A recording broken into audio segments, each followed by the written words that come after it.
Oh, baby. Oh, baby. Here we are again. Episode 63. I am who I am. My name is my name. Welcome into Shooting the Shit with Sands. Do I know my own podcast name? Listen, the audio on the first fucking upload last episode was dog shit, and I'm sorry. It's this new mic. In my headphones, it sounded great. What's also weird to me is how the Twitter video sounded perfectly fine.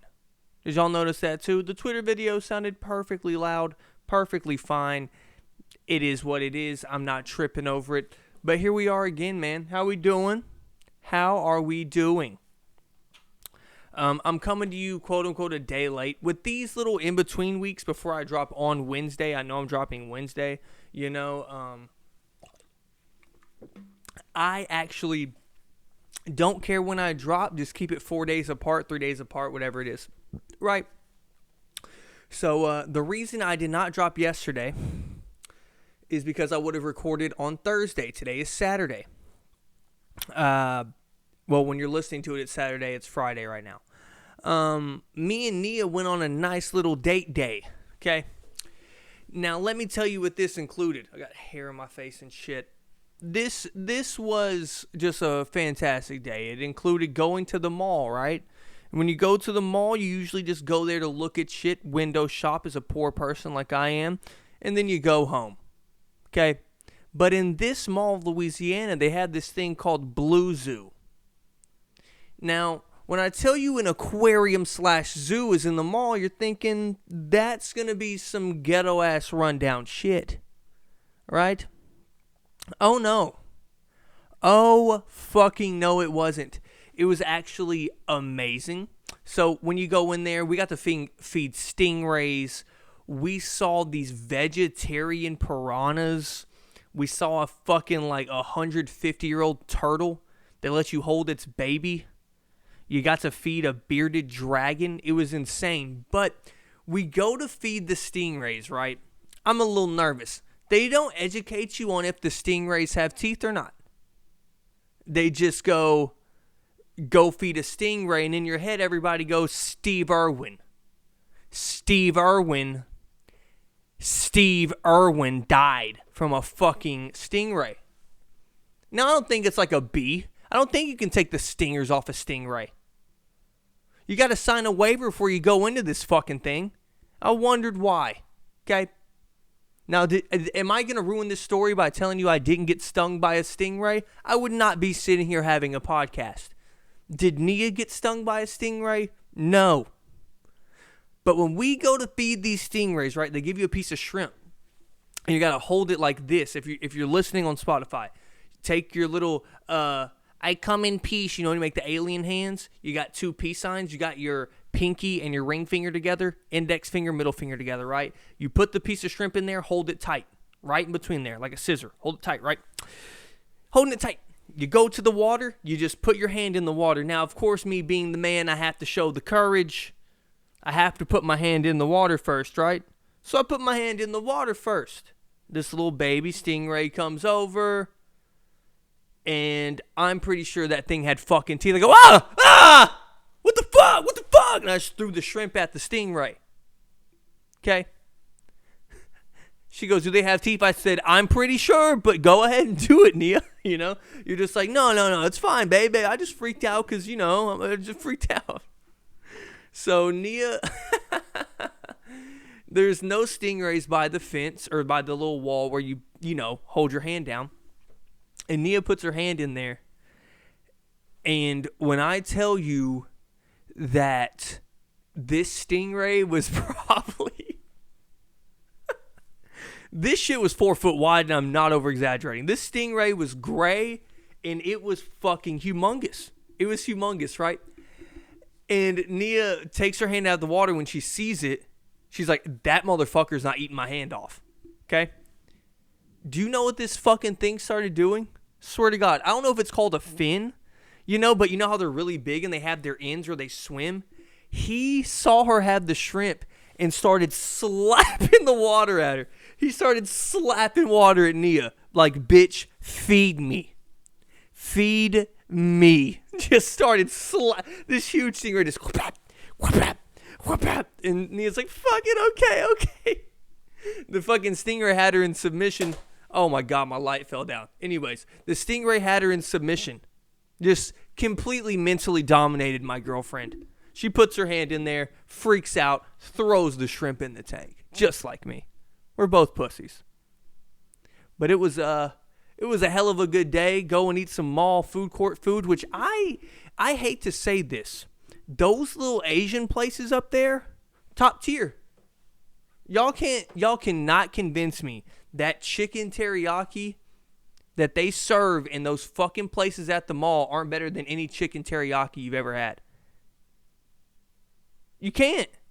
It is the best little, like, it's like better than Panda, and it's less expensive than Panda. And they give you 7 servings of food. I'm over here trying to lose weight. I had to eat it a third at a time to keep my calorie count under 2,000.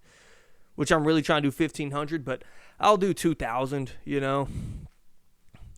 I'm doing good with the weight loss. But yeah, me and Nia had a wonderful day. Came back home, watched some movies, just had a day with my baby. And, as I say this, I realize I spent about 7.5 to 10 hours with her, if you consider the movies, spending time with your woman. And it's not enough. It's never enough.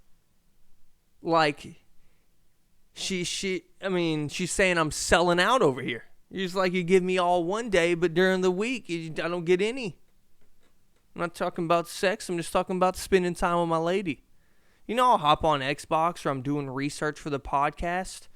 Just random shit. Or I'll just watch YouTube videos on my Xbox and just chill. All that shit. She wants time. They all need time. They always need something, don't they? They all need something. But today on the podcast, we are going to go over the Suns making the finals. Holy shit, crazy. First time since Charles Barkley was there. I think that was 1993, was it? The series where Jordan averaged 42, 8, and 8. Was that series? Good God. Go look up those numbers of that series. I think Charles Barkley, they were down 3-0. And he goes over there and said, it's God's destiny for us to win a title. And they lost. But we're talking about that. Talking about this bullshit of the Bucks and the Hawks series. Bucks showing how they are a true overall team. Things of that nature. And I'm going to tell you why Luka Doncic and Kawhi Leonard is not a fit. Yes, I said it. It is not a fit. And I'm going to give a little hot take on Luka. I hate to say it, I will. It's going to be a little hot take-ish, but I truly believe it. I honestly do. So we're going to get into all that shit on here. And, I may even have some NFL talk, man. I think I'm going to go in the division. There's always first to last or last to first. There's also some first to last. I don't see that happening around the NFL. But I'm going to tell you some teams I think you should look out for. Some teams who are going to be disappointing. And you don't know me with my football talk? Do I go super in depth? No. I don't know how many slant routes that dude ran last year. I don't know how many slant routes, what his tendency is at quarterback of throwing the slant route, but this guy doesn't run enough slant routes to help him. Drew Brees is out of the league, though, and Michael Thomas is in the Saints uniform. I don't know what they're going to do with Taysom Hill throwing slant routes, okay? Fuck the Saints, by the way. So, y'all stick with me. We're going to get into all that on Shooting the Shit with Sands, man. Hope y'all enjoy. Alrighty. How we doing, man? So, to start out the podcast, right? Let's talk about this Clippers and the Suns series. Now, my lady's just, pod all you want. I gotta do dishes. Because, every time, I'm such a bitch that every time my girlfriend says she has to do something around the house, I think she's taking a shot at me for not doing it. Does that make sense? Like, I go out in this fucking corporate America. I work 55 hours a week. You understand me? I rattle off a couple 12-hour shifts every goddamn week. That's what I do. It's true. I don't know. Maybe I'm self-conscious about me. about myself. You know, it's just fucking dirty dishes, bro. You know, maybe I'm like, but you know what? Fuck it. Fuck. You know what? When a woman starts cleaning, why do they have to clean the entire house at once? And then they're like mad at you for not helping, but you didn't know it was on the agenda at 9:30 p.m. to start cleaning the fucking house. Why does that happen? Like, you can help me. I'm like, bro, you said you were going to vacuum the floor in the room, and now you're fucking shampooing carpets with a toothbrush. What the fuck? Why would I help you with that? That is your dumb decision. That isn't my fault. Like, you're over here repainting doors and shit. I mean, why? What did I do? Why do I have to help you with that? Fuck. Anyways, why do I go on random rants? Clippers Suns, man. The series is over. Chris Paul put on a fucking clinic. Holy shit. And that's just, it's so cool to see Chris Paul close out a series like that, right? They go up 3-2 after losing that game, and people are starting the rumblings, right? Oh, man, this is Chris Paul again. 3-1. Y'all remember? Clippers, 3-1. Remember? It's like, well, this Clippers team is it's a mismatch. And I thought it was very obvious that it was going to be a 6-game series. The Clippers are a very good basketball team. I'm trying to hold this mic right. The Clippers are a very good basketball team, right? Without Kawhi Leonard, they have Paul George, who is hooping all playoffs, and, you know, he put up 23 in that last game. His first half had to be better than that. I'm not going to critique him. Paul George balled out. He averaged 30 points for the whole series. He did what he could. That's what Paul George can do. Came in here on a bold take, and I will explain it in a little bit about how Paul George is not a championship too. Y'all can call me idiotic, dumb, stupid, the R word, moronic, an idiot. I don't know basketball. I don't give a fuck. I know what the fuck I'm talking about. And usually, oh my God, when Hunter starts doing that math, when you start doing the H. Sands math of predictions, it comes out pretty cool, right? Comes out all right. It looks good, right? Now, take away the bias takes, okay? Like when I come on here in a couple months and I say Arkansas is going to go 12-0, take those takes out of it. Take those takes out. The unbiased, looking at shit for what it is take. I come out pretty good, right? Come out all right. I'm shooting a high percentage. Now, this was just a pure mismatch. Fun to watch, though. The series was not bad at all. Thought there was a lot of back and forth games. And like I said, I still believe that was a lost opportunity for the Clippers. You got Devin Booker and Chris Paul playing like dog water. And you can't capitalize. You got to capitalize on those games. And the thing was, if Kawhi Leonard is playing those games, I think those are 15-point blowouts. That's what's crazy. That's the difference between Kawhi being on the court and not.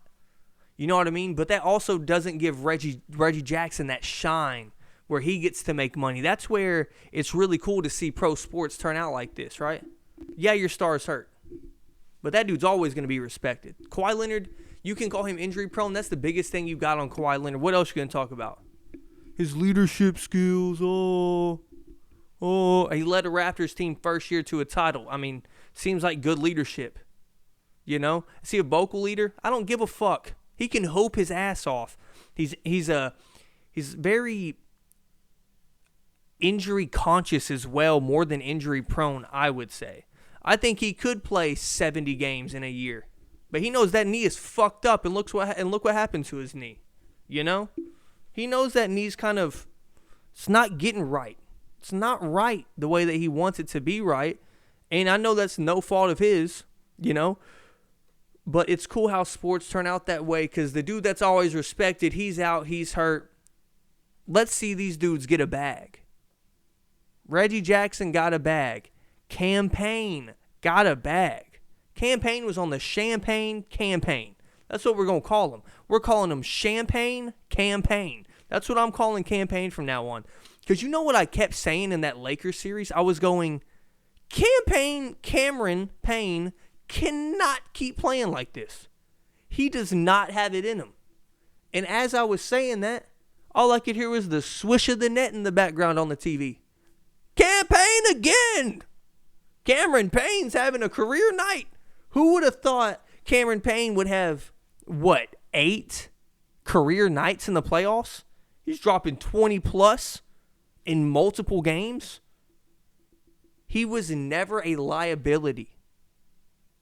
There was no game where you're like, damn, Campaign didn't show up today. Because he's had, even if he didn't, he's had too many good games in the past. He's outplayed Drew Holiday in the playoffs. I said it. Drew Holiday, where has he been? You know? But back on the getting a bag thing, I love seeing that shit. I don't know. I just love seeing players come in, and it was even cool seeing Boogie get PT. Dude, you know what's so crazy? Those guys who have major injuries that are stars that kind of fade off into the end of the bench role, right? Come in like DeMarcus Cousins, and you go, he can still play at a high level. He's dunking on people. He had like his own 11-point quarter at one point. I think it was game 2 or something like that when they first put him in. It was insane. And I always have loved Boogie's play style. I thought it was shitty that he was in Sacramento, the graveyard of careers for top draft picks. Tyrese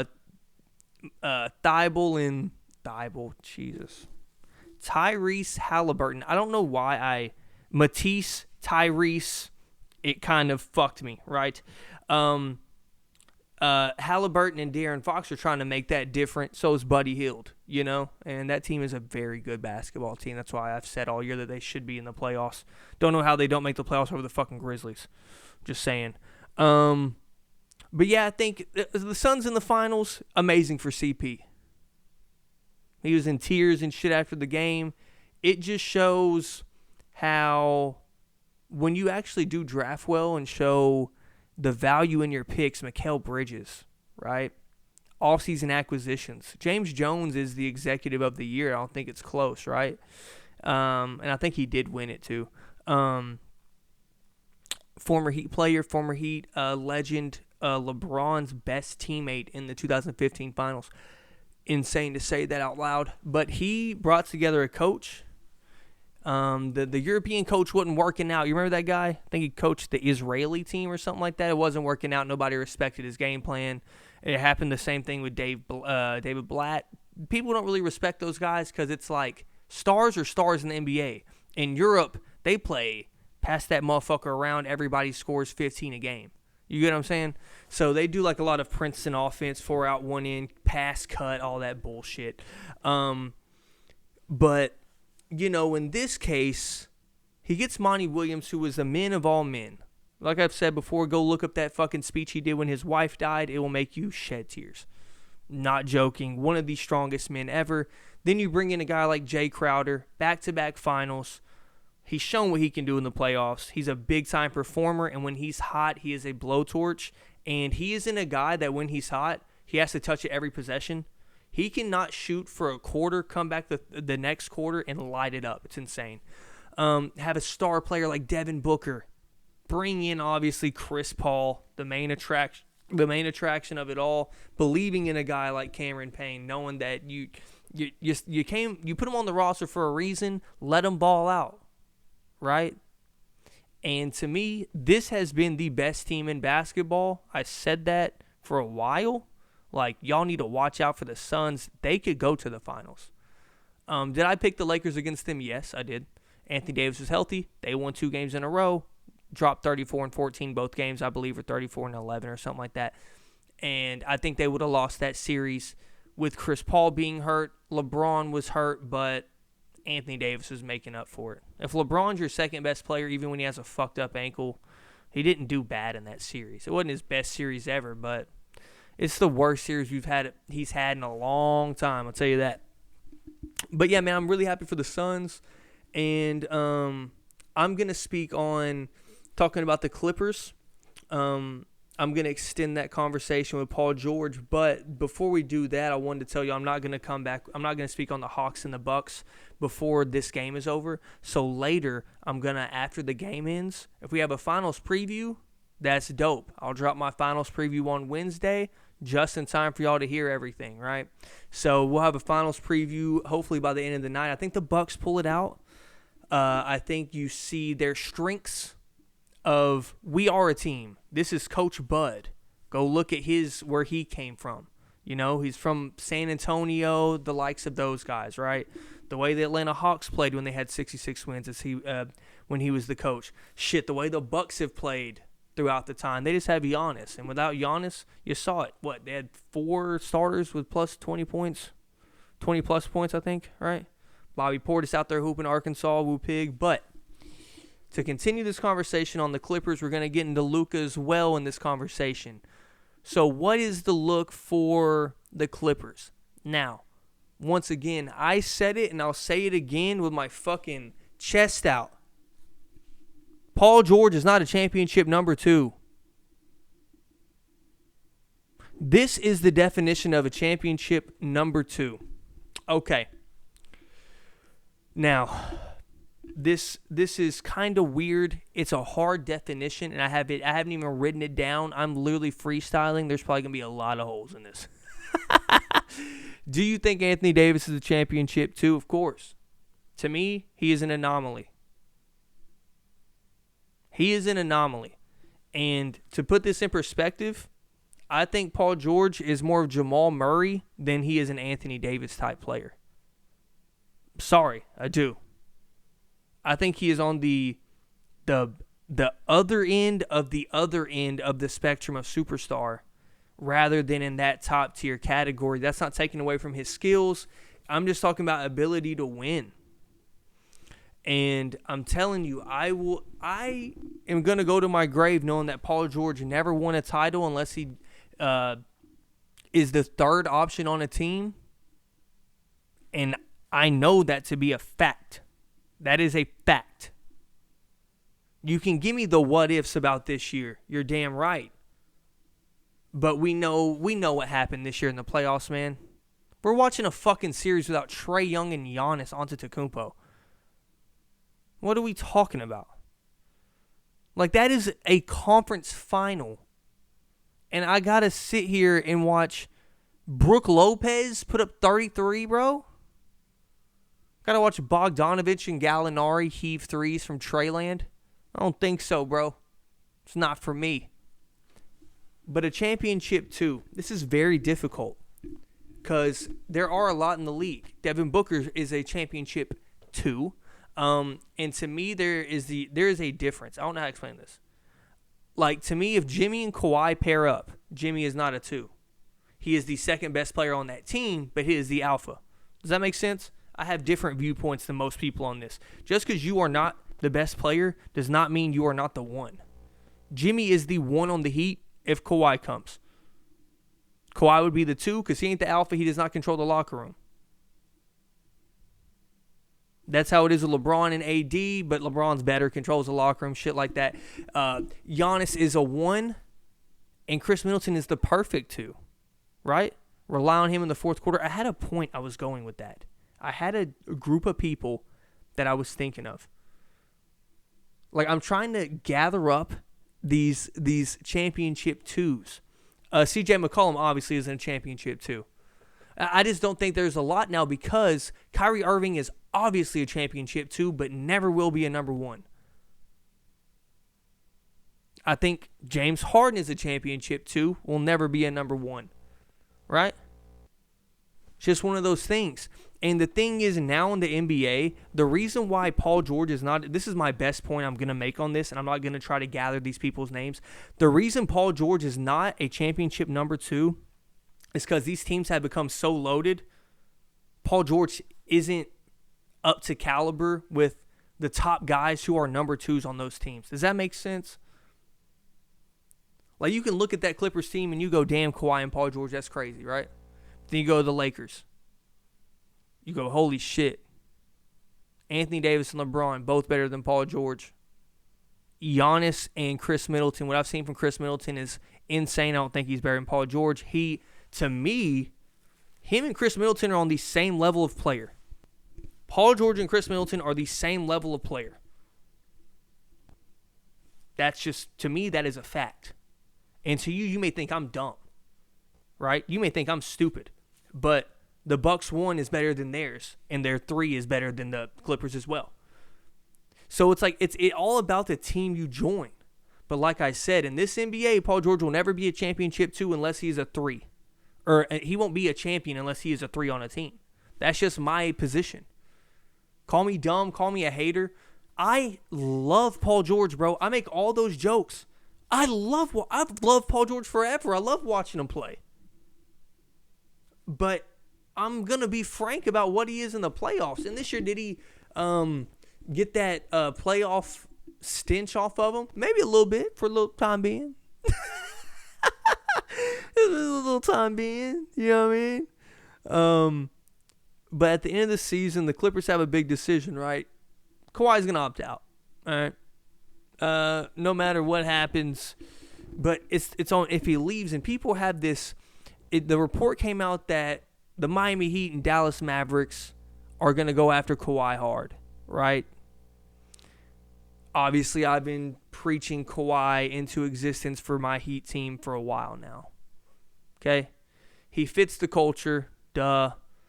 There's a beach. There's Pat Riley. There's Eric Spoelstra. It's everything. They have Jimmy, once again, was his favorite over Paul George.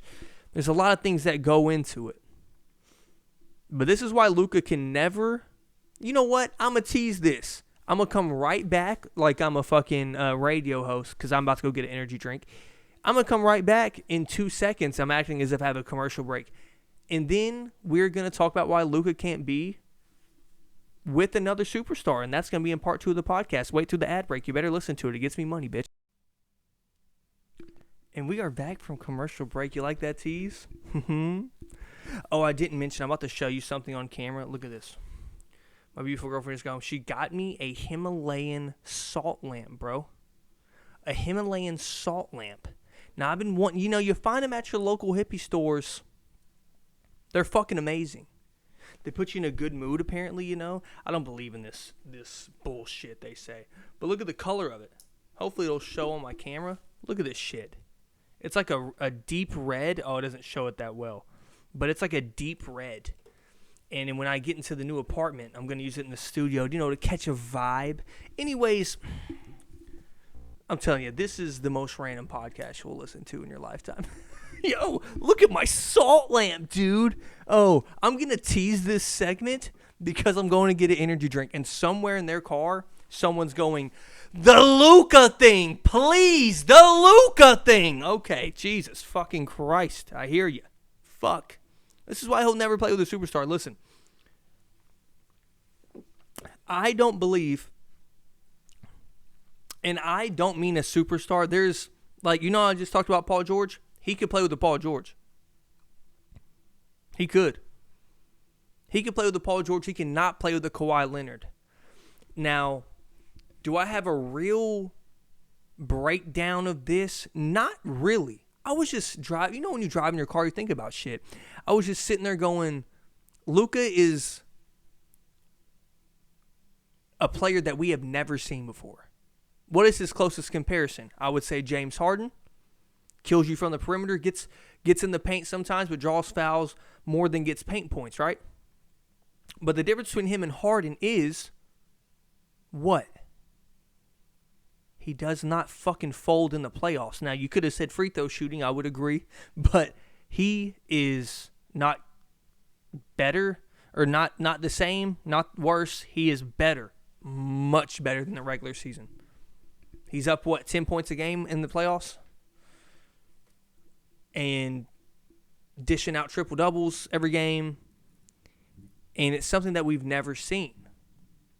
And when you have a player like that, and unless it may be the system. I could be totally wrong. I just don't believe Rick Carlisle truly. Now, with that roster, maybe. I truly don't believe Rick Carlisle went into every game going, all right, 4 down.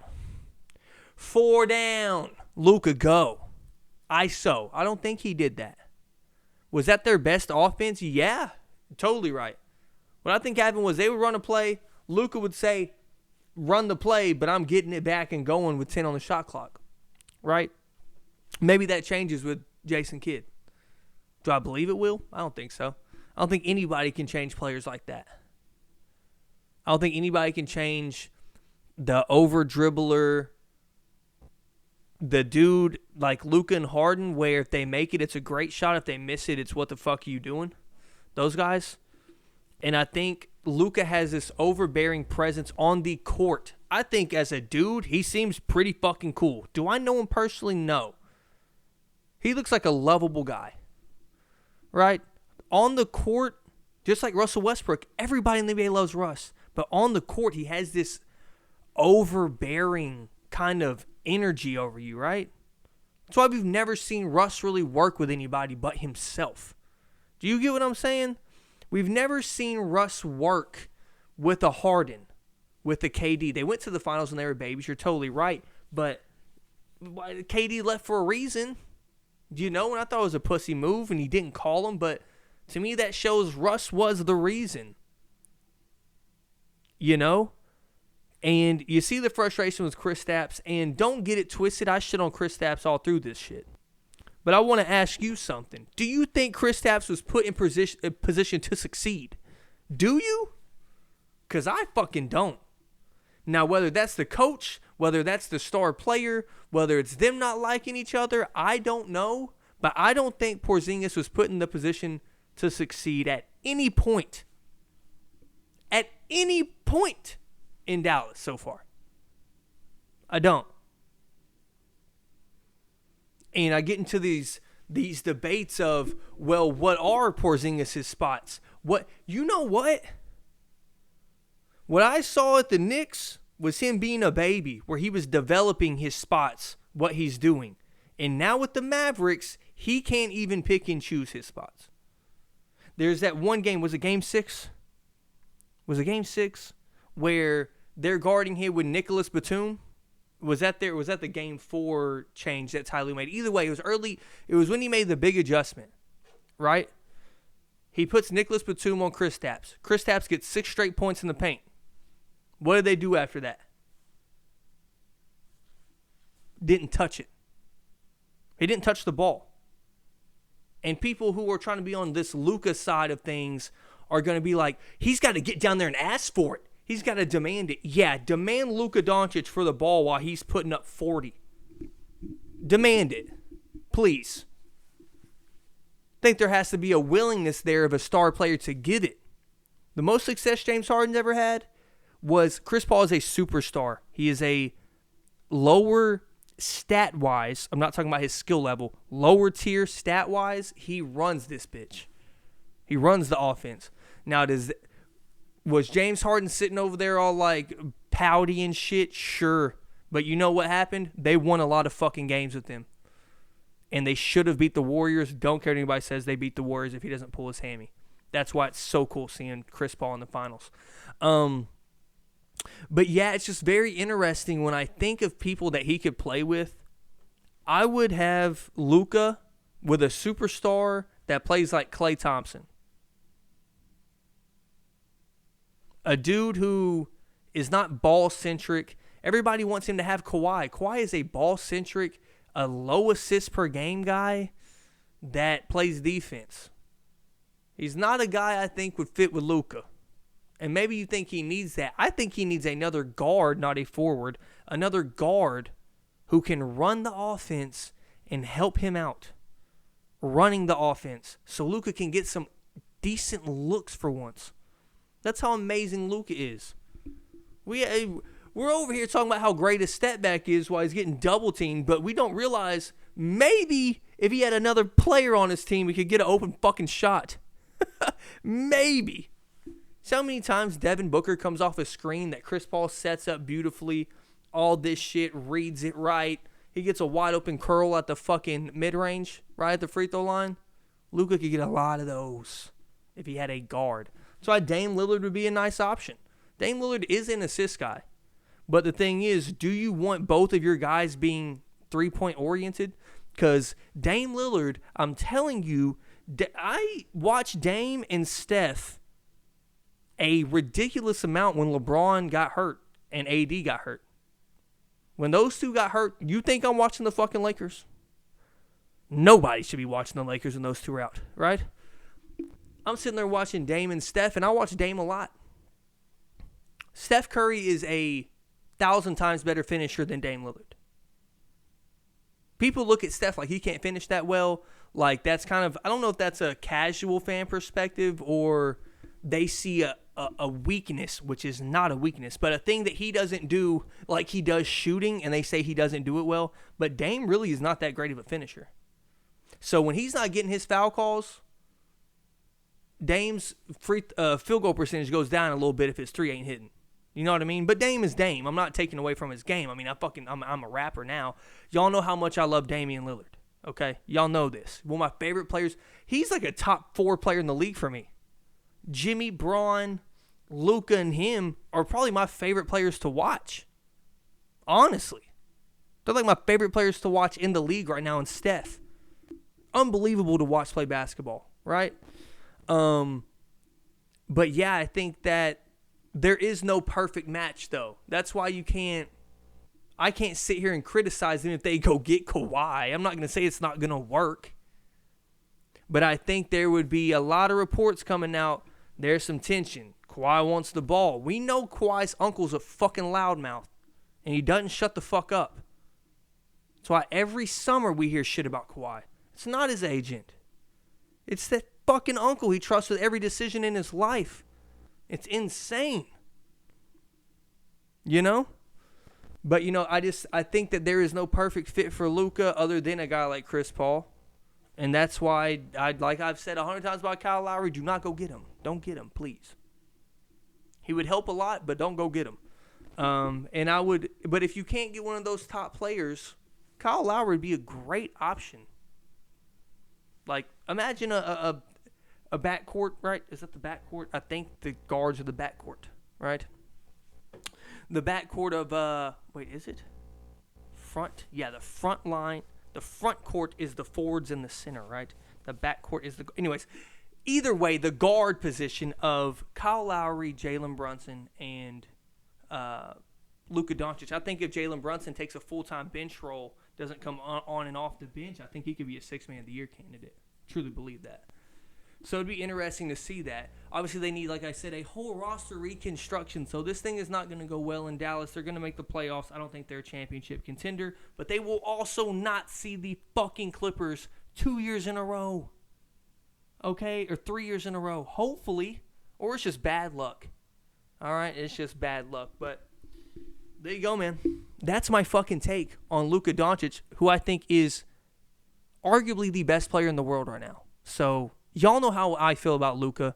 There's just some players who belong in certain systems with other players surrounded around them, okay? Okay? I'm over here having hot takes on this podcast. They're going to end up being correct. I promise you they are. I promise you they are.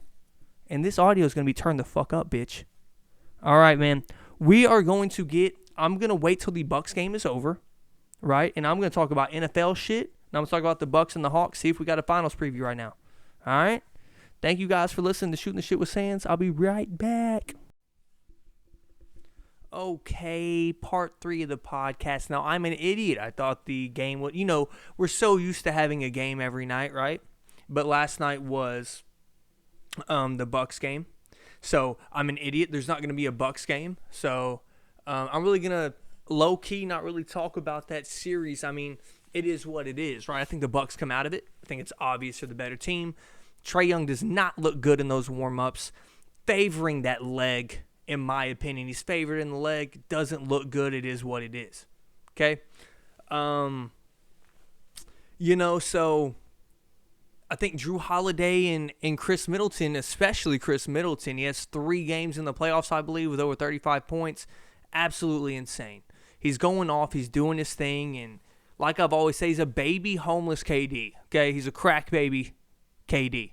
That's what Chris Middleton is. Not going to drive a lot unless it's transition. Jumper, butter. And he has such a smooth game. It's very odd. He's like a mixture, in my opinion, of Klay Thompson and Paul George. A smooth game, jump shot based, and plays really good defense. He's like a mixture of those two, but he's very long, very lanky. He's fun to watch play basketball. I'm not going to lie. I've actually gained a lot of respect for him. Even last year when Giannis got hurt, if y'all remember, against the Heat, Giannis hurt his ankle. And he came in and balled the fuck out. You know what I mean? So that's when I started gaining respect for him. And then throughout this year, he did his thing kind of. I think they were kind of trying to get used to the Drew Holiday trade, and then they just started becoming one of the best teams in the East like they always were, and now all this luck that is involved with these playoffs, you have to have luck to win championships. It's just pure honesty, you know? There's a lot of things that went right for the Lakers last year that nobody talked about, you know what I mean? A lot of things that fell in place, including injuries in the finals that helped them win it. Now, do I think we win that series with Bam and Dragic? Maybe so, but I don't think so.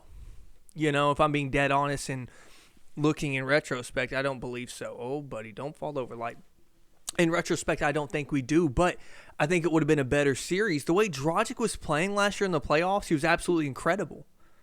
He was our second best scorer on the team, you know, and Bam helped a lot on AD, and, you know, it is what it is. We don't live in the past on this podcast. Now, on to the NFL portion of this. So, I don't have any notes. None.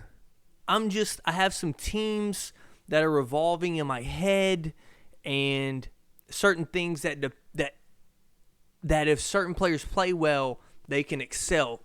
Taysom Hill, right? I think he will be a guy in fantasy that is a boom or bust, right? Because you truly don't know. Didn't they give him a big contract? Am I tripping? Hold on, let me look. My phone's on 1%. We're gonna see. Taysom Hill contract. Sorry, guys. Y'all know me. Contract. $140 million. All right, so if they pay that man 4 years, $140 million, he's gonna start. But there is discussions of, will he take all the snaps at QB? I think he will. I think he's going to take a lot of snaps. Maybe he has some packages where he doesn't. You know, maybe they use him as that specialist player like they always have in certain formations.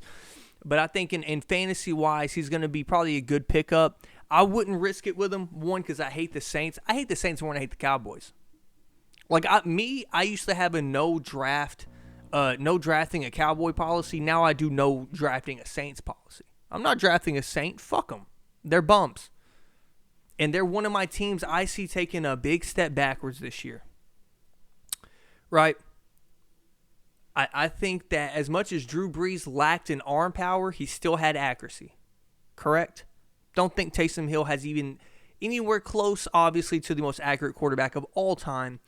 But I just don't think he can make the throws that Drew Brees can make. But on the other end of that, yes. They're going to sit there and probably run some read option shit. Run some different stuff that you haven't seen, but by week 6, week 8, they're going to start breaking it down. Okay, and I know Sean Payton is that dude when it comes to offense. I still just don't see it. With another division I started thinking about, teams that I think could make leaps, but they play the Chiefs every year. That whole division is pretty damn good now, right? Broncos improving, one of the best defenses in the National Football League.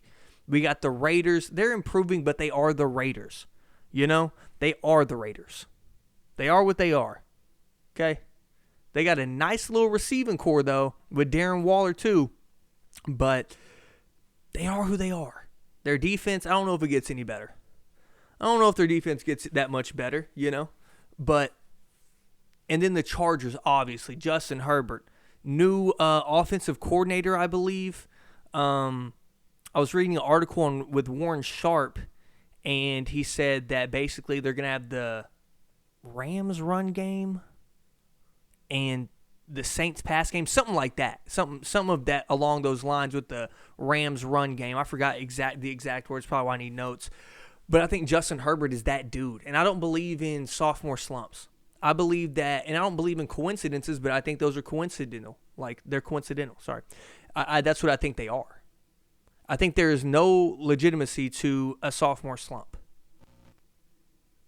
Yes, they get film on the one-year quarterback, so on and so forth. But my whole narrative with the NFL is these guys are so talented coming out of college now, coming into the league and making a difference instantly. All these preset narratives of NFL football have been cut, right? They've been kind of pushed to the side. Can't make an impact on really, it's hard to, well, I shouldn't say make an impact. Hard to develop as a receiver in the first year. You're not really going to be that successful. CeeDee Lamb, Justin Jefferson, there's probably a longer list. Those are just the two that come to mind that were absolute all-stars last year. Right?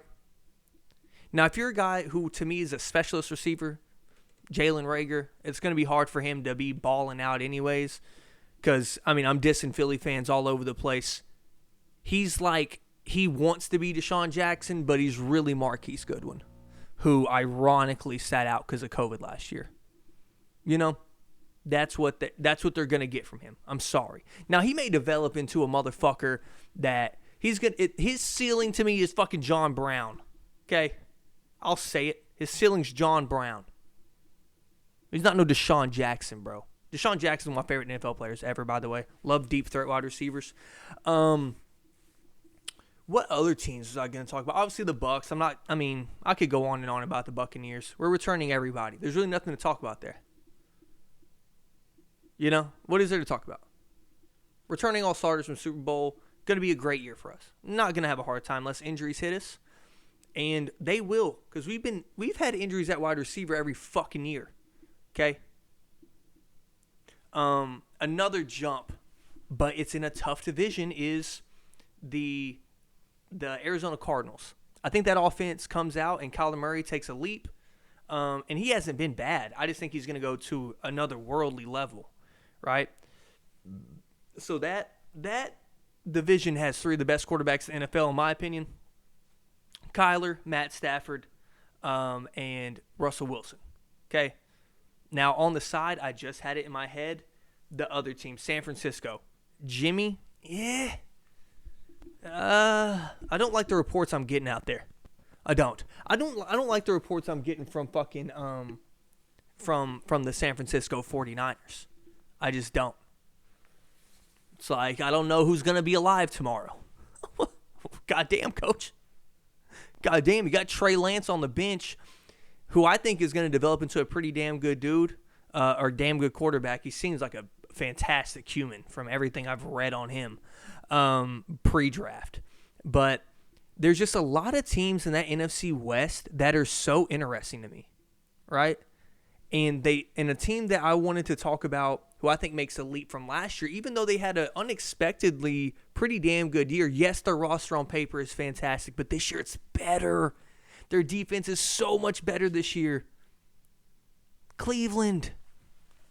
The Cleveland Browns, they may have the best roster on paper in the NFL, but I think absolutely in the AFC. Absolutely on paper. The AFC, sorry, they absolutely have the best roster on paper. And I think they have a chance to win that division. Now, Lamar Jackson and all his weapons, they got Sammy Watkins now. I think they drafted they drafted, was it Lattimore? Is that who they drafted? I think maybe. I think that was him. It's something like that. Wait, let me go look. I'm pretty sure that was right. See, I try to go with my guessing game. Ravens draft. At least I research it. Y'all have to give me credit. At least on the pod, I'll go and research it. Bateman. Sorry. I knew it was a Minnesota receiver. I don't know where Lattimore came from. So they got Rashad Bateman. I mean, dude, we see what Tyler Johnson's done. He was, a 5th, 6th round draft pick for us? I think. Maybe 7th, But we see what he's done. Those Minnesota receivers are pretty damn good. And I think that with Mark Andrews, the typical shit. J.K. Dobbins came alive the second half of the year, I believe. I mean, I don't know what come alive means out of that backfield, though. You know what I mean? They could have... They're really fucked up. The Ravens are fucked up, bro. They're letting these unsigned, undrafted free agents just sit and rot when they have 7 RBs on their roster. Honestly, it's bad. I'm trying to go through all the divisions. NFC North is the NFC North. Okay. Think Justin Fields is going to do fine? Do I think he's going to be elite? No. I think he will be, no bullshit, he will have as good as a year this year as Trubisky has ever had. I swear it. I think the reports coming out he's not going to be the starter. They got to stop doing that shit.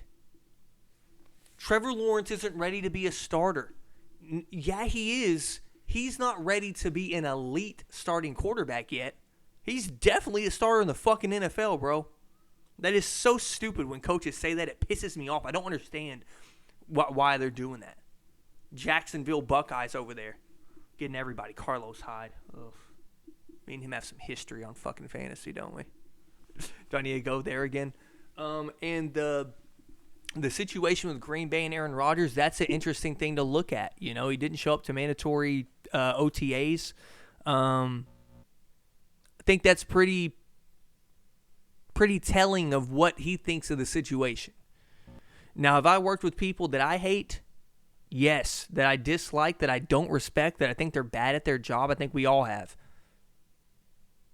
But I don't make fucking $40 million a year, and I don't put the company on my back every single year when you haven't provided anything. And that's like somebody, they come to you and tell you, hey man, you got this job locked down, right? You are arguably, well, he is, but Brett Favre may be greater than him to Green Bay fans, not to me, to Green Bay fans, right? You are the greatest quarterback in the history of this franchise. Right? You come to me and tell me I'm the greatest salesman you've ever had, but you hire a salesman. You hire a salesman and he starts like, he's going to follow you around. Why is he following me? Why is he following me? He needs to learn your route. Why does he need to learn my route? What route does he have? It shouldn't be mine. You told me I'm the best you got. So, I mean, and then trading up to get him is fucking, I mean, you know how disrespectful that is? Bro, that is top tier disrespect when you truly think about it. And drafting a tight end, drafting A.J. Dillon. They got, just drafting these guys that aren't going to help you when they could have gotten one of those receivers in that loaded wide receiver class 2 years ago. Like, that's crazy, bro. That's some disrespectful shit. The AFC South. Who is in the AFC? Oh, that's just a bummy division. That's one of those divisions you go, okay, Colts, Titans, duke it out. And now with the addition of Julio Jones, I think it is the perfect, like if you love smash mouth fucking football, if you love smash mouth fucking 14-17 football, you're going to watch that Titans game, right? And they may try to air raid on that Colts defense. I wouldn't suggest it. I would not suggest it with Ryan Taney. Wouldn't do it. Wouldn't consider it. Wouldn't try it. Okay? That defense is nasty.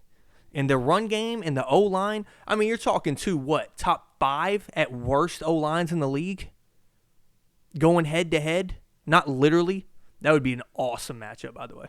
If you could do a fucking pancake challenge with the fucking Titans O-line and the Colts O-line, I mean, obviously Quentin Nelson is putting whoever 6 feet under. But other than that, it'd be a fun time. And was it Castellano? Is that how you say his name? Did he retire? Which one of them retired? And then they got Eric Fisher, right? The Colts did? Who got Eric? Dude, see, I'm over here, and I'm pretty sure that's right. God damn. Watch all. Some guys listen to my podcast like, no, he is on the Colts. See, I'm here today. They got Eric Fisher, so they replaced him, and they look damn good. They got Naheem Hines. I don't know if they've improved their quarterback play. They got a risk taker. They're not going to dink and dunk. They got Michael Pittman, who looks fucking good. He looks like a solid-ass NFL receiver, man. And that division's going to be fun to see. Obviously, I think those two are definite playoff teams this year. Definite. The AFC East. Who is in the AFC East? Oh, that's the fucking Patriots division, right?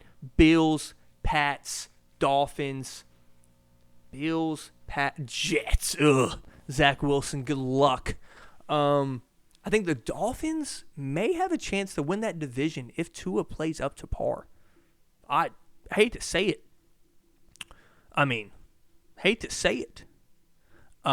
Do I think Josh Allen can reproduce a year where didn't he throw like 70%? He was like 69, 68% completion percentage. I don't know if he can redo that. Maybe so. And he's losing John Brown. That's huge. Huge. He was so crucial to their team. We got Cole Beasley over here like, what is a vaccine not going to take it? Flu vaccine? I'll take. COVID? No. And he's going to fucking get booted to the curb, or he's going to have to retire or some shit. They're not just going to put him out there and risk everybody getting COVID from this little white rapping fuck. This wannabe Eminem. And they got Emmanuel Sanders as well. They got Zach Ertz as well. Dawson Knox is a pretty damn good tight end as well. Dude, that white boy can run.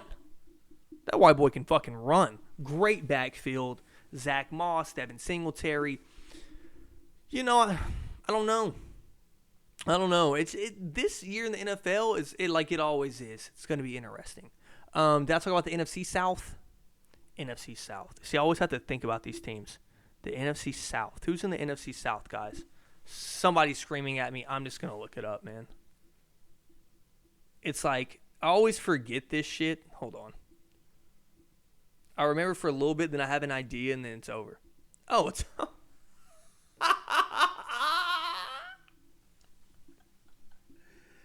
Bro, I'm such a fucking idiot. That may be my favorite team's division. Dude, don't judge me. I go blank mode, okay? We know I'm stupid, all right? Jesus Christ.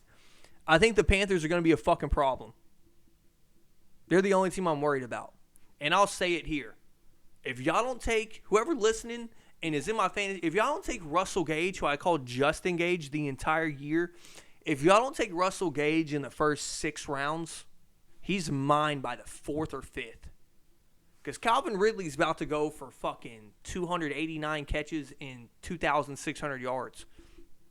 Now, what I would be aware of while you're watching these Atlanta games, yes, they got Kyle Pitts, great addition. Does that take away from their receivers? No, because they're going to be behind and throwing all game. I'm sorry, right? I would be aware that Matt Ryan's long ball is... He is a old quarterback, and they have their moments. Tom Brady's deep ball this year was not the best, but it was great from what you saw previously in his career. Now, this year, I just don't see that from Matt Ryan. He may fucking prove me wrong. He's Matt Ryan, one of the more underrated QBs of our era. If you're being frank, you know. I mean, he's pretty damn good. The Panthers, though, the Saints. I'm not worried about the Saints, but the way this division's looking, it's looking like it's going to be one of the best divisions in football this year. Last year, it was not. Panthers, dog shit. Falcons, worse. Todd Gurley on my fantasy team again. Oh, and that curse, you know what? Well, that is gone. Finally, he's in a place where I know watch him. I'm going to fucking draft him. He's going to get 20 carries a game again. He's going to get his 54 yards. Jesus Christ, bro. He's gone. But that division looks nice. If the worst team in your division is Atlanta, they're one of the best. They're going to be one of the top offenses in the league. And do you really want to be in that category? I don't think so. But that means your defense ain't getting stops at all. But their defense is ass. It's horrible. Trash. Butthole. Butt juice. Whatever you want to say, booty juice. It's just bad. And I think at the end of the year, Carolina, I think Sam Darnold shows his talents. I have been a Sam Darnold stan forever. I think that kid has as much arm talent now as anybody, really. It's a Jameis Winston situation in my eyes, right? But Jameis Winston had a receiving core for his whole fucking career. It's not like Jameis was out there playing with bums, bro. And our defense was horrendous, if we're being honest. Horrendous. Had one 32nd and fuck. Everybody's like, yo, top 10 rush defense, Tampa Bay. They're running the ball 16 times, and it's all in the fourth quarter to shut us out, man. I thought Carlton Davis was doomed in this league. Now he's one of the best lockdown corners that we have in the game. So, but I think it is a Jameis situation. Maybe he is turnover heavy, right? But now he's in a system where we saw Teddy Bridgewater be successful with no deep ball threat, as in his arm. He has DJ Moore, Robbie Anderson, fucking Christian McCaffrey, who was hurt, I know, but they are just, he had Curtis Samuel too, who came up, didn't he? He went somewhere. Fuck, I don't know where he went. He went somewhere. Where did he go? See, I'm looking it up. I know he got a bag though, because he became this all-around Curtis Samuel. Oh shit, went to Washington. We'll talk about the NFC East next. He just became this all-around like gadget guy, you know, and he was fantastic on the year. He was so fun to watch play. He was damn good. Jeremy Chin, that's his name, right? Am I fucking his name up? Great young player. I mean, they're coming up on defense. I've always loved Shaq Thompson as well. Just a speedy motherfucker. Love him. Yeah, they just got, is that Deontay Jackson on the outside, the fucking corner? That Mike Evans' son, he's from LSU. I think that's his name. Dude, am I the best with NFL names? No, but I know what the fuck, he's a fucking LSU corner that runs a fucking 4-2, okay? Jesus. Anyways, the NFC East, this division is so dog water. It's fucking, who's going to win? The 8-9 team or the 9-8 team? That's what it's going to come down to. Now, the Redskins have the best roster in that division by far. And when I say by far, I mean by far. Yes, on offense, the Cowboys are going to have one of the best offenses again. That's one thing that I'll say about the NFL. If you got a good offense, I mean, from what I've seen, I mean, you're pretty much you're going to have a good one the next year, you know? Defense is defense. I don't know. I think that's who you play, in my opinion. I think that's who you play. Just saying. But who you play, how your quarterback's playing, shit like that. But in that division, it's always interesting. The NFC East, you can talk shit about it. You can say they suck because they do. But at the end of the day, it's always a tight one, ain't it? Like the stress the Eagles, the Giants, the Cowboys, and the Washington football team have to go through every year is amusing to me. Like any week, those teams look good. And any week, they look like they shouldn't be in the playoffs. So, I mean, but Taylor Heineke gave us a run for our money. They got Ryan Fitzpatrick now. Chase Young. They got Curtis Samuel. You know, and Terry McLaurin. I mean, I don't know. Find it quite amusing, that division. I think the Redskins end up winning the division. I do. But you never know. One injury away. And it's the Washington football team. Did I say the Redskins again? That's a racist comment. But yeah, you know, the NFL season's always fun. And I think the winners of each division, let me go through them real quick, no explanation. So as you see here, we have a random edit. I sat here and I tried to name my division winners, and it took me 70 fucking minutes to do it. So, all right, NFC West, we're just going to go in order. I got the Rams. NFC South, obviously the Bucks. NFC East, Washington again. NFC North, I'll take the Packers if Aaron Rodgers stays. If not, the Bears will win that division, and the Vikings will be a sleeper, but the Vikings are the Vikings. But, you know, I think the Titans win theirs. I think the Bills win theirs, a lot of repeats. I think the Browns end up winning the division. And then I think the Chiefs win theirs, of course. And that's it, man. It is what it is. And that is the end of this podcast. Some random NFL talk I had. Maybe on my next pod, I'll give some fantasy picks. What I'm working on with the NBA draft or the NBA free agency shit, right? Or the NBA teams that have been eliminated and they're whatever. I'm trying to do dream scenarios, right? Dream scenarios where it's unrealistic, but it's still feasible. Players that are asking out, players that may end up wanting out, going to your team. See you next time on Shooting the Shit with Sands, man. The pod GOAT is out. Thank y'all for listening. I love y'all so much. Dose.